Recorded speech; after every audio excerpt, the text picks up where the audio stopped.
Hey everybody, it's Justin here, aka Demonic Sweaters. Today I have a really exciting video. I'm actually super stoked about doing this.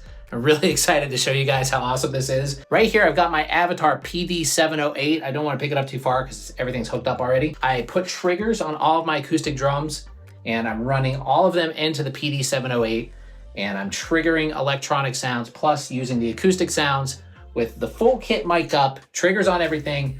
Everything's going into the PD708. And it is just really, really awesome. Like, really awesome. Now, let me show you how I did this. All right, first off, let me show you all the triggers that I'm using. I really like D-drum triggers for acoustic drums. They seem to work the best for me. These are the Pro triggers on the kick drum and the snare drum. And then on the toms, I just have red shots. Red shots are great. They're like 30 bucks. I don't quite like the red shot kick trigger. I mean, you can get it to work if you finagle with it enough, but better off just to buy the good kick trigger and snare trigger and then use the red shots on the toms. Actually, the red shots work really good on the snare too. Let me show you the rest here. Over here is the PD708. Now, before you ask, start typing in the comments, it is just on a snare stand. People always ask me. I do have a stand for my PD705, but you can just put them in snare stands. This is like an older Ludwig snare stand that works great for it because it has these like really deep thingies, whatever you call those, so it's not gonna fall out of there. So I like using that one, plus it goes up pretty high. Okay, let's talk about how to hook up the triggers. So in the back, we have several inputs here. I'll just pull this out. Okay, so there's trigger input 1 and 2. Now you'll notice this little doohickey. This is basically a splitter cable from stereo to 2 mono. Has dual mono inputs right there. And the way that this works is each trigger input is actually 2. So notice how few of the expansion ports I actually used. And I'm triggering up the full kit. I mean, yeah, it's only a 4-piece kit, but I have kick and snare in 1 and 2, and then toms 1 and 2 in 3 and 4.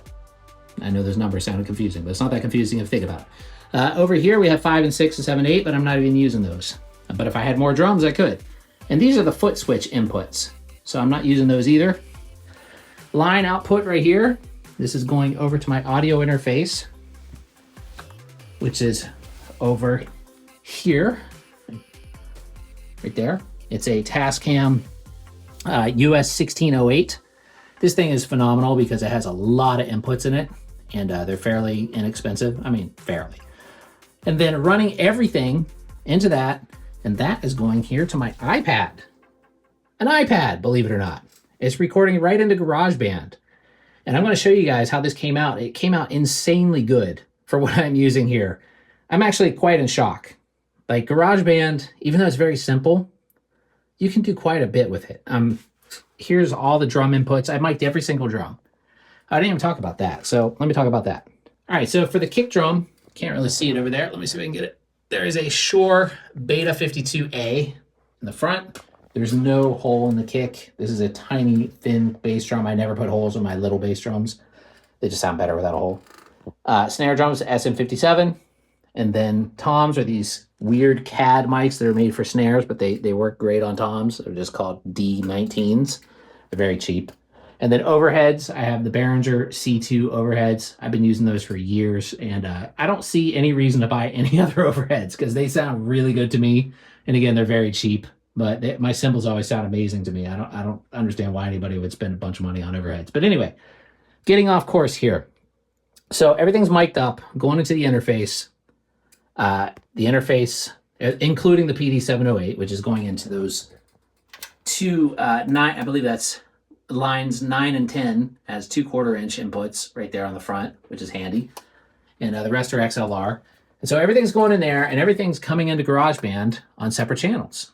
And I also have the backing tracks that I created already using various loops and other things and synths. All of this was created in GarageBand. And I played some live drums. I guess you haven't heard it yet, but I'm going to show you guys now because it's awesome. Here we go.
All right, that's the PD708 hooked up as a hybrid setup. Sorry for the handheld cam, but too lazy to set my tripod back up.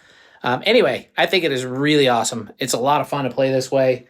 If you want to check out one of these, there's a link down below. You can pick one up for yourself on Amazon. They're a good deal. They also have the PD705, which you can do a similar thing with. That has less trigger inputs, but you could. I thought about bringing that one, but maybe I'll do that one next time. Do the same experiment. Well, actually, I've used that one, the PD705, for this exact thing before on a recording, but I never made a video about it. So I know it works. But yeah, really cool stuff. I love these avatar pads. Really, really awesome. Check it out down below. Anyway, thanks for watching, everybody. Don't forget to like, subscribe. Like, that's one thing. Anyway, see you next time. Bye.